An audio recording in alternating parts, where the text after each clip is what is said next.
video. You know, I ain't gonna leave the streets too long. What y'all got going on this good Saturday? You know, I wasn't gonna be away too long, man. I've been looking and searching for new artists. You know what I mean? New mixtapes and everything. It seems like it's been a drought on music for a little minute, man. Golly, why they took the last little bit of rappers that we did have, man. I still haven't healed from that. Yeah, I'm mad Vaughn gone. Yeah, I'm mad goddamn Mo3 gone. And several more other rappers I can name. I'm mad all of them gone, bro. Because boy, the real rappers that we do got left, I'm hoping they don't catch a life sentence or get tricked off the street or anything. But before we go into anything, I see everybody coming in, man. Hit that like button one time for your boy. But first person I wanna chop it up with y'all with about my boy Honeykomb Brazy. I'm fucking with you, Honeykomb. You hear me? Your boy Spray Paint fucking with you, bro. I hear that raw gangsta ass music you coming with. The streets need it because shit been watered down lately. Smash that like button while y'all coming in. Now, Honeykomb Brazy, he a Mobile rapper from the same spot Rallo and No Cap from, right?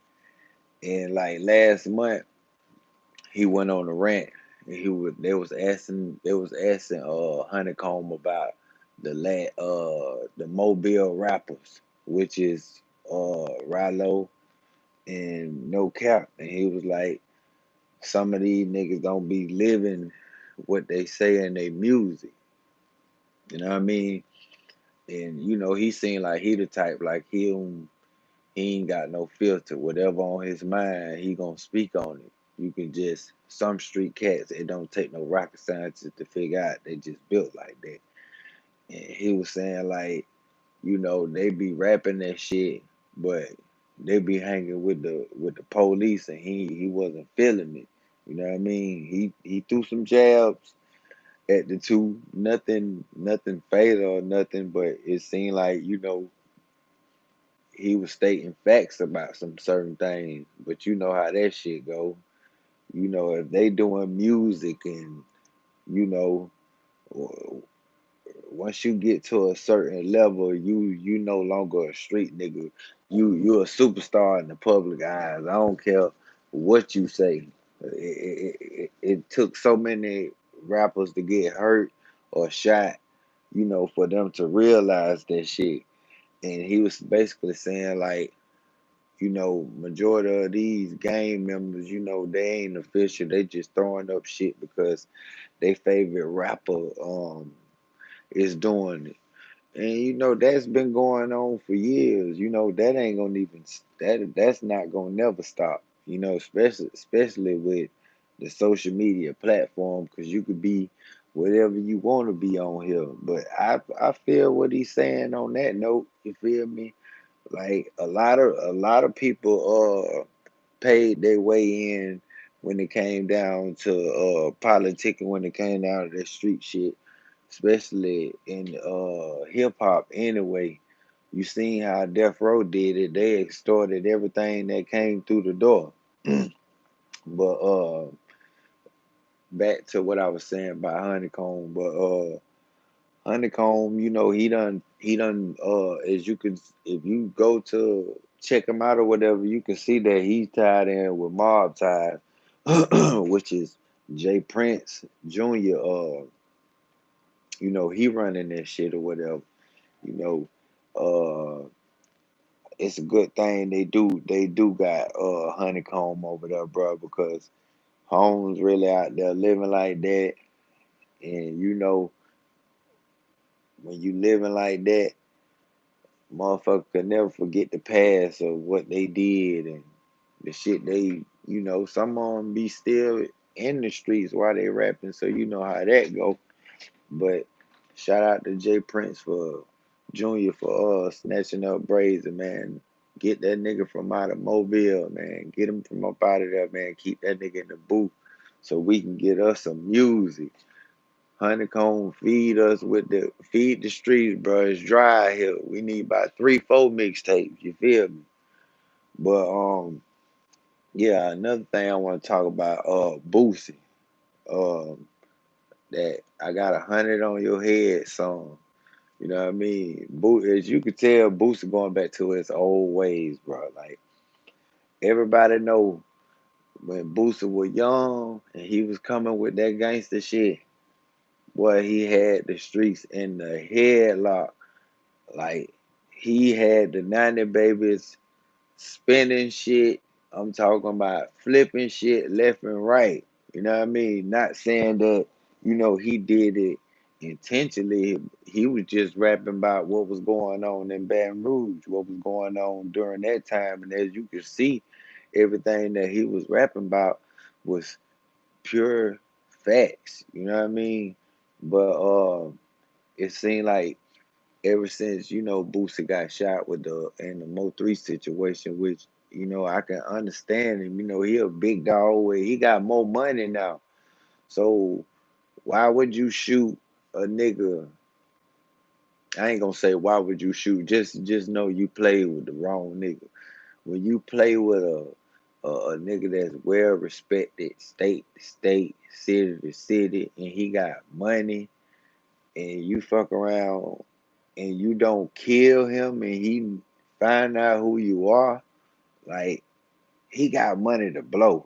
Like this pandemic shit so fucked up. Everybody ain't got money like that. So niggas being hired for the low right now.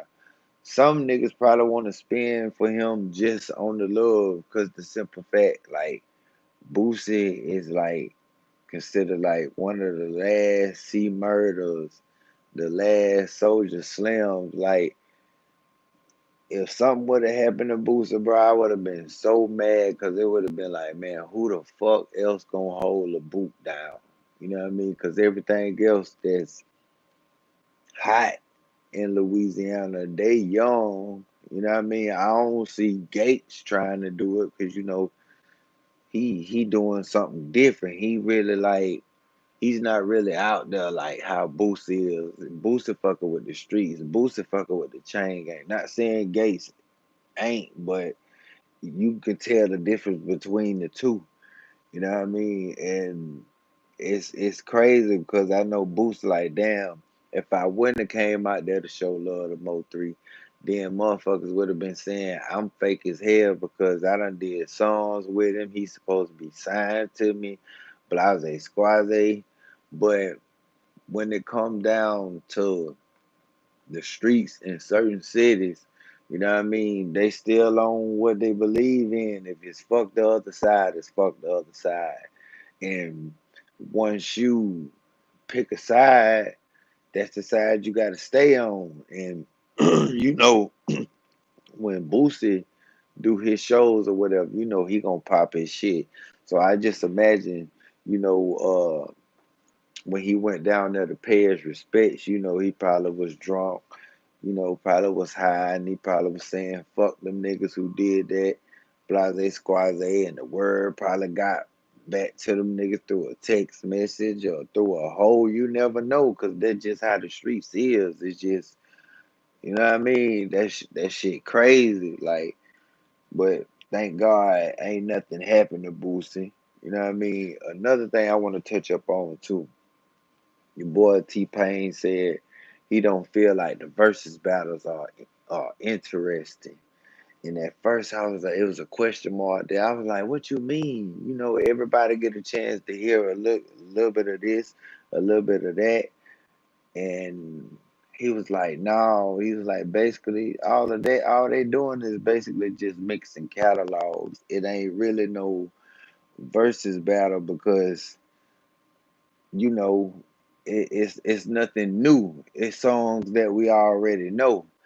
And I had to look at it like he does have a point because when during the Jeezy and the Gucci battle, I was saying that I don't feel like Gucci had the right songs uh, the DJ didn't have the right songs for Gucci during the versus battle. I felt like it was his songs was weak, and it was more like commercial songs. It wasn't no songs that was ready for a versus battle. If you get what I'm saying, but yeah, I gotta agree with him on a little bit about it, but I still want to see the versus battle because, like I said, it's it's hip hop.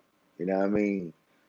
That's how it started up top. You know what I mean? They started battling each other and shit. So for it to be streaming and shit like that, that's that's what's up. But anyway, let me know what y'all think about that in the comment section. Spray paint. I'm gone.